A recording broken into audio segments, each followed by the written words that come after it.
Sonic and Dreamcast will be introduced in Japan on December 27th. Unfortunately, we in the US will have to wait till next fall. When it does get here, Dreamcast owners will be able to use the console for internet and email right off their TVs with a web TV-like extra called Dreamflyer. More on Sonic later in the show. In other Dreamcast news, Capcom, creators of Resident Evil, the most popular PlayStation game of all time, will release a new version called Resident Evil Codename Veronica, specifically for Sega's new machine. In this Resident Evil installment, Claire Redfield journeys to Europe to find her brother. Capcom has plans to design other Dreamcast games, including Power Stone, a polygonal fighting game along the lines of Street Fighter EX. That small hatch on top of your Nintendo 64 does big things. When the Nintendo 64 memory expansion pack is plugged into the system. The expansion pack, which adds an additional 4 megabytes of RAM to the N64, is available now. Retailing at a price of $29.95, the item will double the N64's current RAM specs. That means high-resolution graphics. Unfortunately, the expansion pack doesn't do anything to enhance existing games, but only enhances games specifically designed for it. Turok 2 tops the list of games compatible with the expansion pack, but Perfect Dark, Nightmare Creatures, Rogue Squadron, and Quarterback Club 99 also utilize this new peripheral. Interact has also made it known that its very own RAM pack is finished. Called Turbo RAM, a release to coincide with Nintendo's is likely. The rumors have been flying about how Eidos plans to buy California-based developer Crystal Dynamics. Well, now it's cold hard fact. The acquisition is worth $47.5 million and will bring some of the industry's best-known characters together under one umbrella. Most notably, Lara Croft and that crazy gecko Gex. Eidos has no plans to change the operations of the Crystal Dynamics studio or staff. The Crystal Dynamics lineup for 98 and 99 is still intact. Expect to see Gex 3, Deep Cover Gecko, and the highly acclaimed Legacy of Kain, Soul Reaver, in early 99. We'll have more details on Soul Reaver a little later.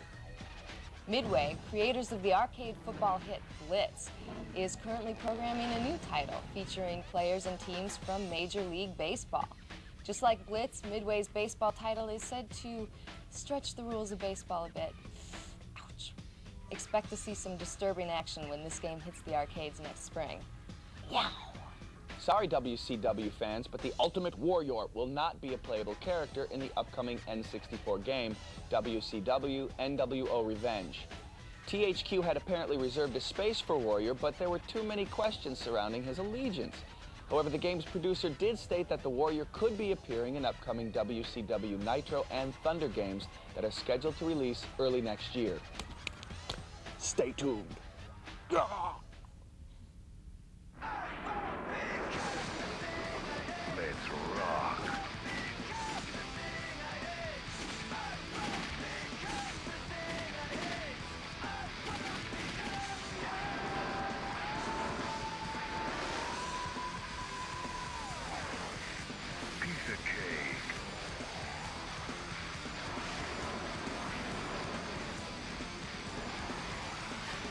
Who wants some?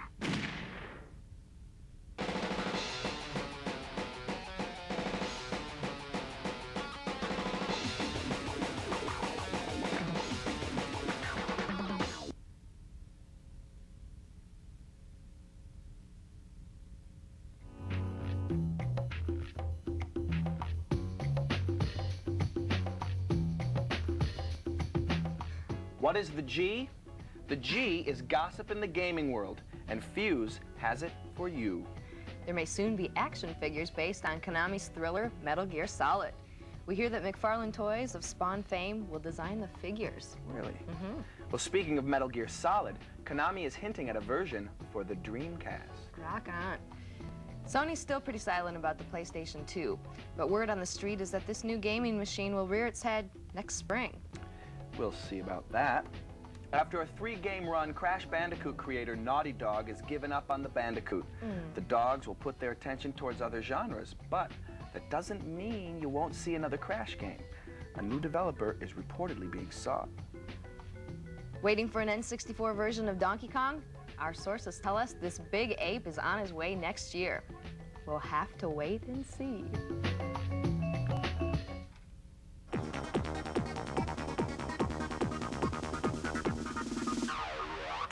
In Future Shock, we profile games coming to you in the near future. Crash is back in Crash Bandicoot Warped. Follow Crash and Coco on their hardest adventure yet, this one featuring 3D jet ski and biplane levels. With an extra time trial feature, Crash Warped is one game you'll want to go back to again and again and again, starting in November from PlayStation. Our next game is a sequel to Abe's Odyssey, called Abe's Exodus. It's very much like old SNES games as you attempt to solve puzzle screens. A feature called GameSpeak allows you to interact more realistically with other characters. Game Boy announces an end to squinting. That's right, Nintendo has brightened up the world of Game Boy with Game Boy Color. It's the same old Game Boy, but with the vibrant color screen, so you won't burn your eyes out trying to tell the difference between 20 different shades of gray. Game Boy Color will be in stores by Thanksgiving. When the first Game Boy debuted in '89, the first game available was the original Tetris. Appropriately enough, the first game for Game Boy Color will be Tetris DX. Still puzzle champ, but this time in 56 colors. It's amazing how Game Boy keeps evolving.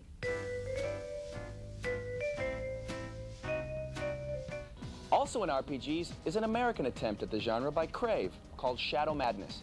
But don't worry, it won't be too much of a departure. The main designer, Ted Woolsey, was extensively involved in the American translation of Final Fantasy II and III. The soul of hoops is back this year with NBA Live 99. For the first time, players on screen have movements and facial expressions accurate to their real-life counterparts.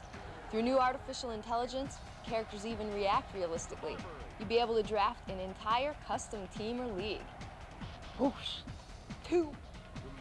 South Park fans, rejoice! All your favorite South Park characters are in Acclaim's new South Park game for the N64, including Cartman, Kyle, Stan, Kenny, Chef, and the infamous Mr. Hanky. Hidey-ho! The plot, as if they needed one, centers around the mayhem caused by a comet heading towards South Park. Will they survive? Find out this holiday season on your N64.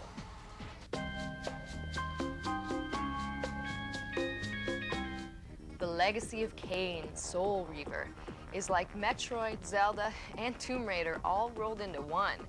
In the sequel to the popular adventure game, Kain is now the villain as you become Raziel, a vampire and former underling of Kain. Ha ha ha. The game features some impressive artificial intelligence, along with numerous animation scenes. Expect Soul Reaver to hit stores early in '99. Turok 2 looks to be an improvement over the original. Utilizing the RAM pack, the game has higher resolution, so you won't see the polygonal graphics building in the distance or so much of that annoying fog. The game covers 6 different worlds and features the best weapons ever seen in a game. Bulletproof. Good thing I've been playing Siphon Filter, an action thriller for the PlayStation. You take the role of arms expert Gabriel Logan as he attempts to stop a group of terrorists with a strange and deadly biological virus. Expect tons of cool weapons, a huge 3D environment, and plenty of action when this game hits next spring. Twisted Metal 3 has been developed by a different creative team than its predecessor, but with realistic car physics and returning characters like Sweet Tooth, Spectre, and Shadow, things are looking up. Well, that's it for previews. Now, here's JC as we cover the scoop on 3 really big games.